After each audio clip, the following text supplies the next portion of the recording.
Hi guys, this is ViperStealth, and in this video I'm going to talk you through my updated PvP build. I've got two builds that I'm going to quickly run through. They're more or less the same, but with the second one it's got a different vest. So let's get straight into it. So here is my build. It is called LMG PvP Frag. I've got another one that's called LMG PvP Tank. They're slightly different, they've just got a different vest, but let's crack on with this. So first things first, armor, health. Pretty high. I've got 336,000 armor, I've got 126,000 health. That keeps me going. It's very hard for the enemy to get through all of that before I die, and before I kill them.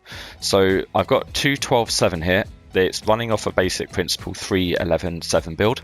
3-11-7 because I want to qualify for compensated, which is 3 red or less. Compensated gives me 15% extra weapon damage. I've recalibrated the attribute there, 9% LMG damage to get extra LMG hitting power, and that basically helps me quite significantly. I could go for other talents on there, such as devastating, but I don't want to sacrifice compensated, which gives me 15% extra weapon damage.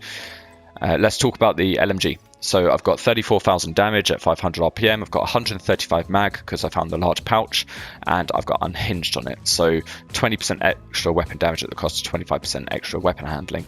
If I optimize the weapon for stability, such as what I've done, I've got high stability. I barely notice that I've got unhinged on in terms of the weapon handling. So that's completely fine. I still do plenty of damage with that.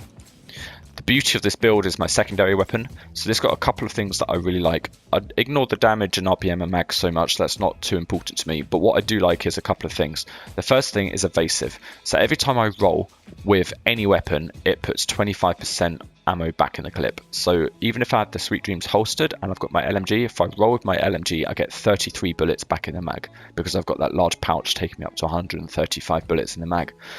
That's what I really like. Another thing is Sweet Dreams at the top here. Landing a melee attack on an enemy after swapping to this weapon, so it's got to be the shotgun. If I hit someone with the shotgun, I get 35% bonus armor for 5 seconds.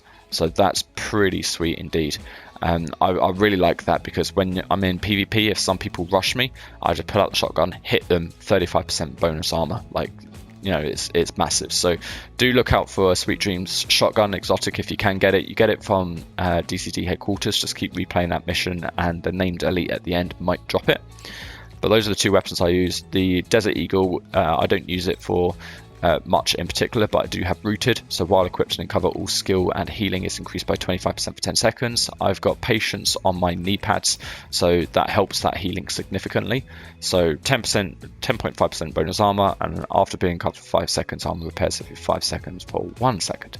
So this helps me significantly get my armor back. I've 69% recalibrated this piece, so I've still got quite a lot of recalibration that I could do. I'm just looking for a higher attribute than 10.5%. I've not seen it yet, but as soon as I get it, it's going on there. What have I not talked about? The mask. So the mask, I do a decent amount of health. I've recalibrated this piece to 90%, so I can't get that health much higher. It's got Spotter on it, which is really nice. Spotter is 20% weapon damage to pulsed enemies. The good thing is everyone in my team gets this, so that does a lot of damage. I've got the pulse scanner on a 45-second cooldown. So it lasts 10 seconds and it has a 45-second cooldown. So every 45 seconds, I'm enabling all of my team that have got Spotter to do an extra 20% weapon damage. So that's pretty big in itself. Moving on to the bag. The bag has a whopping 14.5% bonus total armor, so that's incredibly helpful. It's also got an armor stat just 2 below that. You can see almost 10,000 armor on there, and you can also see hardened, 10% extra bonus armor. So this is really tanky in terms of armor. I've got on the ropes, so it's pretty much a god roll getting hardened, on the ropes armor and total percentage armor, so I'm pretty happy with this. But on the ropes is an extra 25% weapon damage when all skills are on cooldown.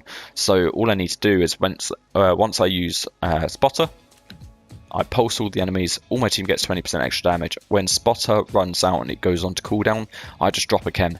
And if I drop a chem, then both my skills are technically on cooldown, and I get an extra 25% weapon damage. So that's beautiful. I'm really happy with that bag. I couldn't ask for better.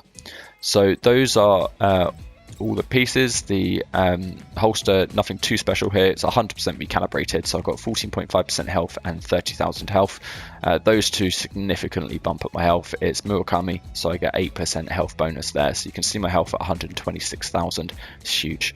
So no one's killing me very quickly.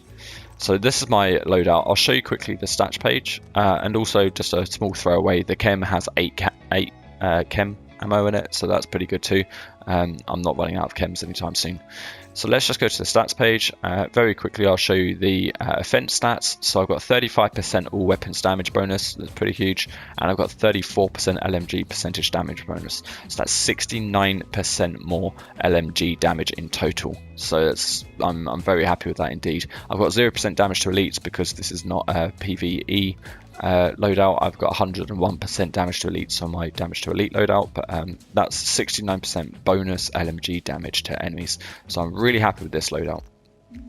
The last thing is to show you how my LMG PvP tank works, because what I should show you is the vest, of course. So 15% extra weapon damage.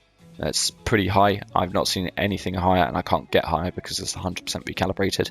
So 15% extra weapon damage to enemies. I've got Bloodsucker, so basically every time I strip an enemy's armor, whether that's NPC or agent, I get 25% bonus armor. This stacks, so if someone has Unbreakable, which is very common in the Dark Zone, if I take off their armor, I get 20% bonus armor. But Unbreakable comes in again. If I take off their armor again, I get another 25% bonus armor. So I can stack it up to 6. So if I've got 4 agents running around me and I strip all of their armor multiple times, I can get up to 6 times 25% bonus armor. So this just keeps me going. And do bear in mind that 25% of 336,000 armor is no joke. So it's a decent amount of armor. If I'm using Bloodsucker in conjunction with Patience, where my character is healing from cover, I get super tanky. Like, they're not killing me anytime quickly.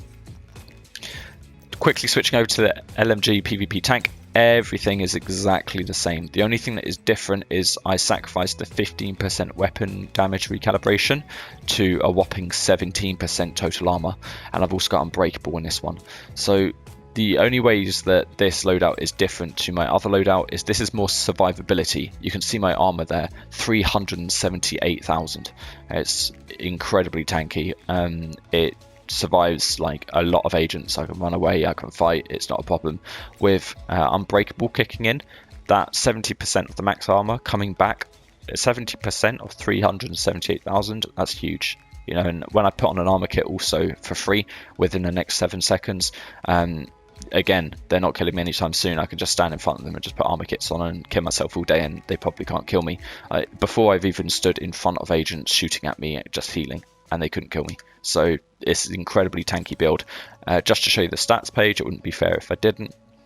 Let's go on here. So slightly less hitting power, 21% all weapons damage bonus, 28% LMG damage bonus. So that is 49% instead of 69. So I sacrificed 20% fire damage, would you just call it, LMG damage, but in exchange for that 20%, I do have significantly more armor and also Unbreakable. So depending on my mood, whether I want to be more fraggy, I go for this one that has weapon damage and the Petrov LMG percentage damage bonus, or I go for the LMG tank build if I just want to work more on survivability and, you know, gunning people from the back and being a tank and, you know, soaking up a lot of damage. So those are my 2 PvP builds. If you've got any questions, let me know in the comments, but if you've enjoyed this video, please give me a thumbs up and subscribe for future videos. Thank you very much.